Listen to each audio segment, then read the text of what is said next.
that meeting. We're talking to her, and maybe we can get her involved in some way. I'd love to be able to do that.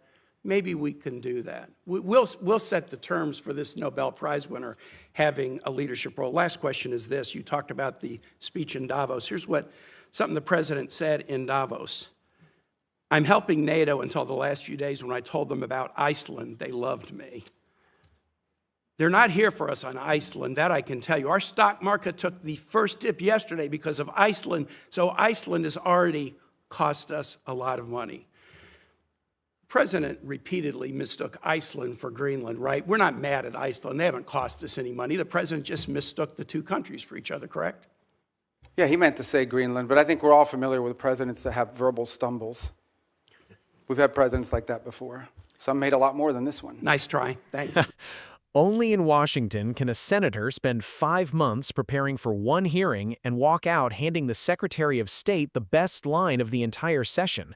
Here is what happened between Tim Kaine and Marco Rubio and why every American needs to understand what was really being debated in that room. The attack on Venezuelans and boats in open waters, and now we are nearly 5 months in. Next week is 5 months. Finally, a public hearing. Wow, how novel. Finally, a public hearing in the Senate or House. This is the first public hearing we've had. 200 folks who are on secret designated combatant lists have been killed. U.S. troops have been injured. Hundreds of millions of dollars have been spent. An armada amassed. The announcement of a new Monroe Doctrine, which does not land well in the Americas. Democrats have been asking over and over again, can we have a public hearing? Can we share what we know with the American public? Finally, a public hearing. But even that hearing is constrained. I'd like to talk about the complete weakness of the legal rationale about the strikes on boats in international waters, but I can't because the administration has only shared it with members in a classified setting. I can't tell you why the domestic rationale is hollow and the international rationale is hollow. I can't tell you why the rationale for attacking Venezuela is hollow because, again, the rationale has been shared with us in a closed setting. I can't share with you the grim details of the murder of shipwrecked survivors in open waters that we all know because we've seen the videos and we've questioned the U.S. military officials involved about legality because the administration will not release that publicly. They released the boat strike videos publicly, but they hid the second strike that killed struggling shipwreck survivors, even from Congress, for nearly 3 months, but I can't really talk to you about it. I can't talk to you about the weakness of the targeting criteria being used to attack boats in the Caribbean and Pacific. I would encourage any colleague, if you have not, go to the classified setting and ask for a briefing on each strike and ask this question, what was the evidence that there were narcotics on that craft? You will be very surprised if you ask that question about every strike.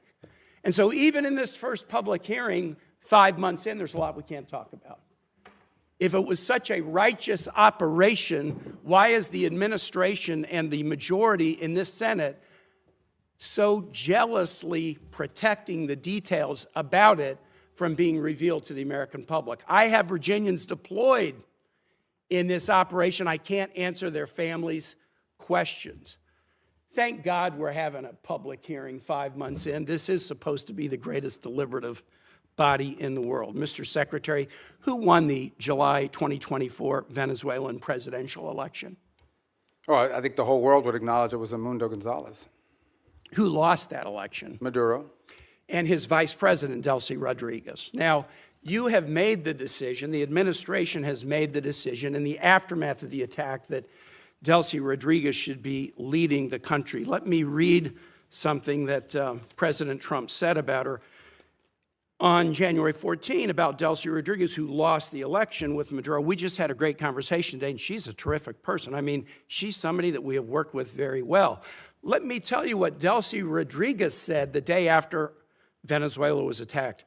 Governments around the world are simply shocked that the Bolivarian Republic of Venezuela is the victim and target of an attack of this nature, which undoubtedly has Zionist undertones. What the hell did Delcy Rodriguez mean when she said this attack had Zionist undertones? I'm assuming you have no idea. Oh, I have an idea what she meant. I mean, what's the question? What does she mean when she says this attack has Zionist undertones? Look, I'd have to answer, but let me understand in a broader context. No one here is telling you that this is what we want to see in the long term. Okay. This is not a campaign to leave in place the system that's currently in place. Let me switch. But we either but I mean, the criticism of us is, all right, go ahead. No, go ahead.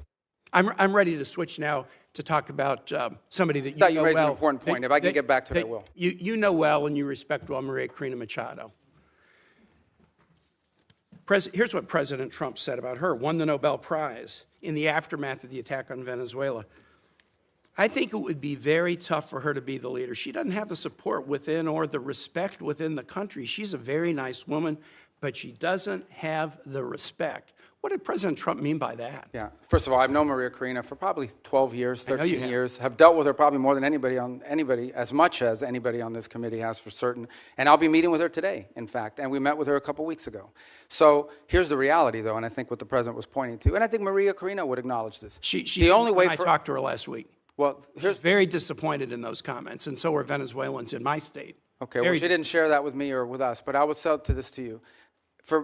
The president is acknowledging is that today, as it stands, whether we like it or not, the elements of control in that country, the people with the guns, the people that control the guns and the institutions of government there, are in the hands of this regime. So we either, on the one hand, we're getting criticized. Some people are saying we don't want regime change. On the other hand, we're being criticized for not undertaking regime change. Mr. Secretary, what we're trying to trigger here is a process of stabilization, recovery, and transition to something where Maria Corina and others can be a part of. And that's what we're working You have for. respect for her, don't you? Sure. Okay, great. My last question is this. And so does the president, by the way. He met with her. They had a great meeting. And he actually spoke to her last week in my presence. Here's what he said after that meeting. We're talking to her, and maybe we can get her involved in some way. I'd love to be able to do that.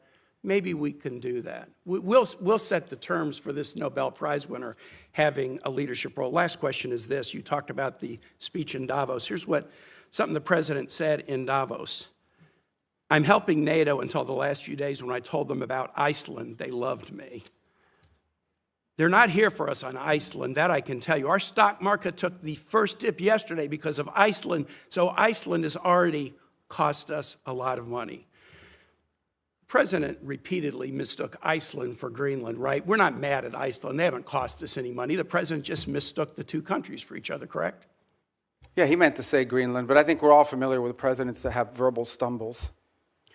We've had presidents like that before. Some made a lot more than this one. Nice try. Thanks. All right, thank you. I thought he did well. Here is the straight truth about this hearing. American military forces have been conducting active strikes on drug trafficking boats in Venezuelan waters since September 2025. Real operations, real money spent, American troops on the ground. 5 months passed with zero public congressional oversight. Kaine's frustration about that was constitutionally legitimate. Congress exists specifically to oversee military operations conducted in the name of American citizens. That is not a Democratic talking point. That is the United States Constitution. But Kaine destroyed his own argument the moment he started listing classified information he legally could not share in public. You cannot demand public accountability while withholding all the evidence. The audience at home heard serious allegations about strike legality and shipwreck survivors, with zero supporting information they could actually evaluate. Rubio did not need to rebut it. Kaine had already done that himself. Then Venezuela. Here is what people do not understand about that situation. Edmundo Gonzalez won the 2024 Venezuelan election cleanly. The entire world saw it. Maduro refused to leave and crushed the opposition violently. After the American strikes, the administration began working with Delcy Rodriguez, Maduro's former vice president, as acting leader. That looks like a contradiction until you understand the ground reality. The Venezuelan military, government institutions, and street control are entirely in regime hands right now. Rubio made that point without apology. You either engage with the people holding the power to eventually create a democratic transition, or you take a clean moral position that leaves actual Venezuelans suffering indefinitely. That is not surrender. That is how real foreign policy works when human lives are on the line. Kaine pressed Maria Corina next, after Trump called her a nice woman without the support to lead. Rubio answered with something Kaine clearly did not expect: 12 years of personal relationship with Machado, recent meetings at the State Department, a scheduled meeting that same afternoon. The goal was always a transition that brings genuine democratic leadership into Venezuela, but transitions require dealing with whoever currently holds the power. Kaine had no response for that. Then the Iceland moment. Trump called Greenland Iceland in Davos. Kaine asked Rubio to confirm the president confused two countries. Rubio confirmed, then added 11 words. "We've had presidents with verbal stumbles before. Some made a lot more than this one." Everyone in that room understood exactly who he meant. Kaine said, "Nice try." Rubio smiled, "Done." Kaine came with 5 months of frustration and a geography slip. Rubio came with knowledge, composure, and 12 years of direct relationships at the center of the story. That gap showed from the first minute to the last. Like this video, subscribe to Right Pulse, share it with someone who needs real political context, and drop a comment. Did Rubio control that hearing completely, or did Kaine land anything worth taking seriously? See you in the next one.